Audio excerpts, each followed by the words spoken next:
சிறுவர் கதைகள் தன்னலமற்ற சேவை. முன்னொரு காலத்தில் வேங்கைபுரி என்ற நாட்டை வேந்தன் என்ற அரசன் ஆண்டு வந்தான். அவர் தமது நாட்டில் இறைவனுக்காக மிகப்பெரிய ஆலயம் ஒன்றை அமைக்க எண்ணினார். இதுவரை எவருமே கட்டியிராதவாறு மிக அழகிய கோயில் கட்டுவதன் மூலம் தமது புகழ் பல்லாண்டு காலம் புகழுடன் விளங்கும் என்பது அவருடைய விருப்பம். இதற்காக நாடெங்கிலும் இருந்து கைதேர்ந்த சிற்பிகளை வரவழைத்தார். கோயில் கட்டுவதற்கான கற்களையும் பாறைகளையும் கொண்டுவரச் செய்தார். சிற்பிகள் வேலையை தொடங்கினர். கல்லுளைகளின் ஓசை கேட்கலாயிற்று. கோயில் வேலை துரிதமாக நடைபெற்று வந்தது.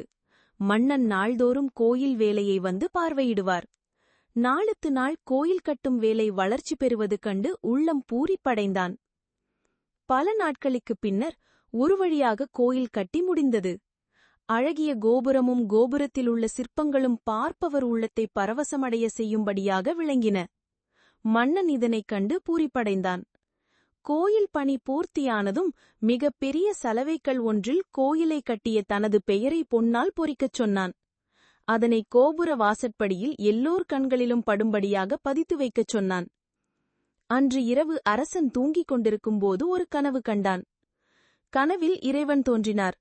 மன்னன் கட்டிய கோயிலும் தோன்றியது. அதில் மன்னன் பெயர் பொறிக்கப்பெற்றிருந்த சலவை கல்லும் இருந்தது. இறைவன் நேரே மன்னன் பெயர் பொறிக்கப்பட்டிருந்த சலவை கல்லின் அருகே சென்றார். மன்னன் பெயரை அழித்துவிட்டு வேறு யாரோ ஒரு பெண்மணியின் பெயரை எழுதிவிட்டு சென்றார். மன்னன் திடுக்கிட்டு கண் விழித்தான். நேரே கோயிலுக்கு சென்றான். சலவை கல்லை பார்த்தான். அவனுக்கு தூக்கி வாரி போட்டது. ஆம், அவன் பெயர் அழிக்கப்பட்டு யாரோ ஊர் பேர் தெரியாத ஒரு பெண்மணியின் பெயர் அதில் பொறிக்கப்பட்டிருந்தது. இதைக் கண்ட அரசனுக்கு ஒரு புறம் அவமானமாகவும் மறுபுறம் வேதனையாகவும் இருந்தது. இவ்வளவு பாடுபட்டு பெரும் பொருள் செலவு செய்து இந்த கோயிலை கட்டினேன். முடிவில் என்னுடைய பெயர் பொறிக்கப்படாமல் வேறு யாரோ ஒரு பெண்மணியின் பெயர் பொறிக்கப்பட்டிருக்கிறதே என்று வேதனை அடைந்தான். காவலர்களை அனுப்பி அந்த சலவை கல்லில் பெயர் பொறித்துள்ள பெண்மணியை எங்கிருந்தாலும் தேவி அழைத்து வருமாறு கட்டளையிட்டான். காவலர்களும் நகர்பூராவும் சுற்றித்திருந்து கடைசியில் ஊருக்கு ஒதுக்குப்புறம் உள்ள ஒரு குடிசையில் தன்னந்தனியாக வசித்து வந்த ஒரு மூதாட்டியை அழைத்து வந்தனர். அவள் பெயர்தான் அந்த சலவை கல்லில் பொறிக்கப்பட்டிருந்தது. அந்த மூதாட்டியை பார்த்த அரசன், அந்த சலவை கல்லில் பொறிக்கப்பட்டிருக்கும் பெயர் உங்களுடையதுதானா என்று கேட்டான். கிழவி கண்களை நன்கு துடைத்துக் கொண்டு சலவை கல்லை பார்த்தாள். பிறகு, ஆம் அரசே, அது என்னுடைய பெயர்தான். தவறுதலாக பொறிக்கப்பட்டு விட்டது போலிருக்கிறது என்றார். இல்லையம்மா, என் பெயர்தான் முதலில் அந்த சலவை கல்லில் பொறிக்கப்பட்டது. இறைவனே வந்து என் பெயரை அழித்துவிட்டு தங்கள் பெயரை இதில் பொறித்துவிட்டு சென்றிருக்கிறார். அதன் காரணம் என்னவென்று எனக்கு தெரியவில்லை என்றான் அரசன். நான் இந்த பக்கம் வந்தது கூட இல்லை. அப்படியிருக்க இதில் என் பெயர் ஏன் பொறிக்கப்பட்டிருக்கிறது என்று வியப்புடன் கேட்டாள் கிழவி.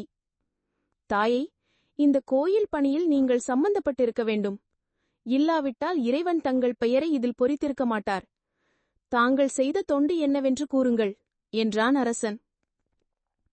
நெடுநேரம் யோசனை செய்து பார்த்த கிழவி, மன்னா, இந்த கோயில் பணிக்காக நான் ஒன்றும் செய்யவில்லை. ஆனால் ஒன்று மட்டும் செய்திருக்கிறேன்.